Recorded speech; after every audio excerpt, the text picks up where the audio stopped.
এক সময় আকাশে সেখানে ছিল ভিন্ন আবহাওয়ার প্রতিনিধি হিসেবে নানা পরীরা।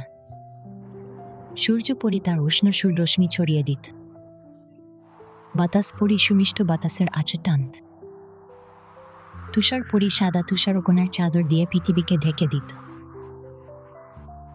এবং সবচেয়ে বিশেষ ছিল বৃষ্টি পরী, যিনি প্রাণবন্ত বৃষ্টি নিয়ে আসতেন যাতে ভূমি জেগে ওঠে। প্রতিবার বৃষ্টি পরী নাচলে তার চলনের তালে তালে বৃষ্টির ফোঁটাগুলো নরম পড়ত, এতে গাছপালা ঘন হয়ে উঠত, নদীগুলো জলে ভরে যেত, আর সর্বত্র জীবন ফুটে উঠত। কিন্তু সময়ের সাথে সাথে বৃষ্টি পরী বুঝতে পারলেন যে মানুষ তার বৃষ্টিকে পছন্দ করে না। মানুষ অভিযোগ করত যে বৃষ্টি রাস্তাগুলোকে কাদাযুক্ত করে দেয়, তাদের কাপড় ভিজিয়ে দেয় এবং খেলাধুলা বা দৈনন্দিন কাজকর্ম করতে বাধা দেয়। এই অভিযোগগুলো বৃষ্টি পরীকে খুবই দুঃখিত করে তুলেছিল। তিনি সিদ্ধান্ত নিলেন আকাশের এক দূরের কালো মেঘে লুকিয়ে থাকার। বৃষ্টি পরী ছাড়া পৃথিবী আরো শুকনো হয়ে উঠল। লেকগুলো সংকুচিত হলো, গাছপালা মরে গিয়েছিল আর ক্ষেতগুলো ফাটল ধরেছিল। মানুষ গভীরভাবে চিন্তিত হয়ে পড়ল, কিন্তু কেউ জানত না যে বৃষ্টি কিভাবে ফিরিয়ে আনা যায়। একটি ছোট কমলা রঙের গ্রামে লিলি নামের একটি ছোট মেয়ে ছিল যে বৃষ্টিকে ভালোবাসত। সে ছাদের উপর বৃষ্টির ফোঁটার শব্দ শোনা, শীতল জলে দৌড়ানো এবং বৃষ্টির শব্দে ঘুমিয়ে পড়াটাও উপভোগ করত। কিন্তু এখন বৃষ্টি হারিয়ে গিয়েছিল, গ্রামের লেকটি শুকিয়ে গিয়েছিল এবং লিলির কমলা গাছগুলো মরে গিয়েছিল। শুকনো কমলা দেখে লিলির হৃদয় ভেঙে গিয়েছিল। প্রতিদিন লিলি একটি কমলা গাছের নিচে বসত, বড় বড় পাতায় চিঠি লিখে আকাশে ছেড়ে দিত, আশা করে যে পরীরা তা পড়বে এবং সাহায্য করবে। তারপর এক বিকেলে লিলির চারপাশে একটি অদ্ভুত বাতাস ঘুরতে লাগল। রোদ ফিকে হয়ে আসার সাথে সাথে একটি সুন্দর চরিত্র প্রকাশ পেল। এটি ছিল বায়ুপরী, তার নাজুক পাখা গেন্টি ব্রিজের মতো দুলছে। লিলি, আমি তোমার চিঠিগুলো পড়েছি, বায়ুপরী কেয়ারফুলি বলেছিলেন। তুমি কি সত্যিই বৃষ্টি পরীকে খুঁজতে চাও? লিলি দৃঢ়ভাবে মাথা নাড়লেন। আমি বৃষ্টি ভালোবাসি এবং জানি এটা গুরুত্বপূর্ণ, কিন্তু এখন বৃষ্টি চলে গেছে এবং সব শুকিয়ে যাচ্ছে। আমি বৃষ্টি ফিরিয়ে আনতে চাই। লিলির অন্তর থেকে আসা এই ইচ্ছায় প্রভাবিত হয় বাতাসের পরী তাকে একটা বিশেষ রংধনু ছাতা উপহার দিলেন। এই ছাতা তোমাকে বৃষ্টি পরীকে খুঁজে বের করার যাত্রায় সাহায্য করবে, কিন্তু সামনে অনেক চ্যালেঞ্জের জন্য প্রস্তুত থাকো। লিলি বাতাসের পরীকে ধন্যবাদ জানালো এবং তার যাত্রা শুরু করল। সে শুষ্ক মাঠ দিয়ে হেঁটে গেল যেখানে ফুলগুলো তৃষ্ণায় নুয়ে পড়েছিল। হঠাৎ মাটি কেঁপে উঠল এবং তার সামনে একটি বিশাল বালির দরজা প্রকাশ পেল। এটি ছিল প্রথম চ্যালেঞ্জ, প্রখর বালির মাঠ। প্রজ্বলিত বাতাস বইতে থাকে, প্রতিটি পদক্ষেপকে কঠিন করে তোলে। লিলি রংধনু ছাতা খুলল এবং আশ্চর্যজনকভাবে একটি শীতল বাতাস বের হলো তাতে থেকে।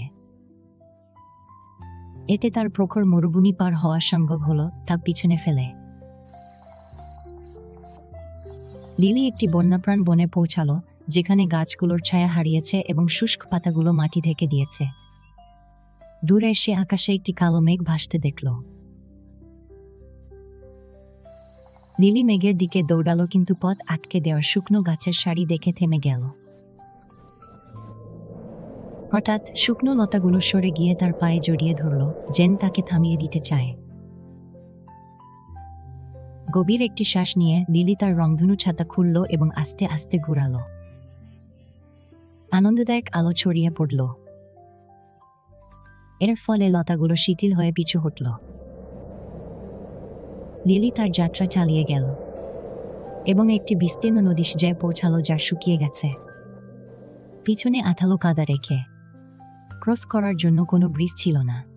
কি করবে ঠিক বুঝতে না পেরে সে রংধনু ছাতা তুলল এবং জাদু ঘটল। ছাতা থেকে উঠতে থাকা ঝিলমিল রঙগুলো একটি উজ্জ্বল ব্রিজ গঠন করল। অত্যন্ত আনন্দিত হয়ে লিলি বৃষ্টি পার হলেন। বৃষ্টি পড়ে সে ডেকে উঠল, তুমি কি আছো? একটি বেদনাদায়ক কণ্ঠ মেঘ থেকে প্রতিধ্বনিত হলো, আমি এখানে, কিন্তু আমি ফিরে আসব না।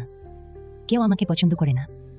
লিলি স্নেহের সুরে বলল, তবে বৃষ্টির জন্য গাছ বাড়ে, নদী পূর্ণ হয় এবং মানুষের পানির জন্য যা প্রয়োজন তা পূরণ হয়। তোমার ছাড়া সব জীবন শুকিয়ে যাবে।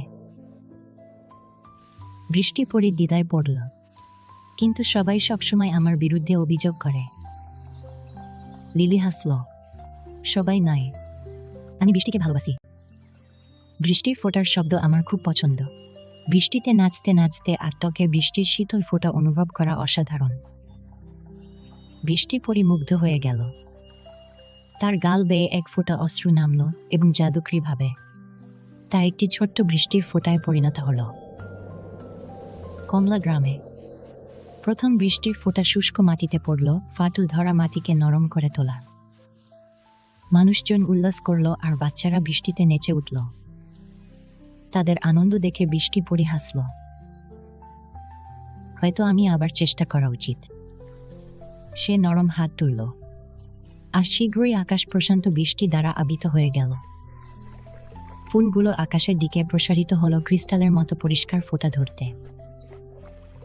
গাছগুলো আবার সবুজ হয়ে উঠল, নদীগুলো পূর্ণভাবে প্রবাহিত হলো, আর পৃথিবী নবজীবন পেল। বৃষ্টি পড়ে লিলির দিকে ঘুরল, তার চোখ আনন্দে ভরে উঠল।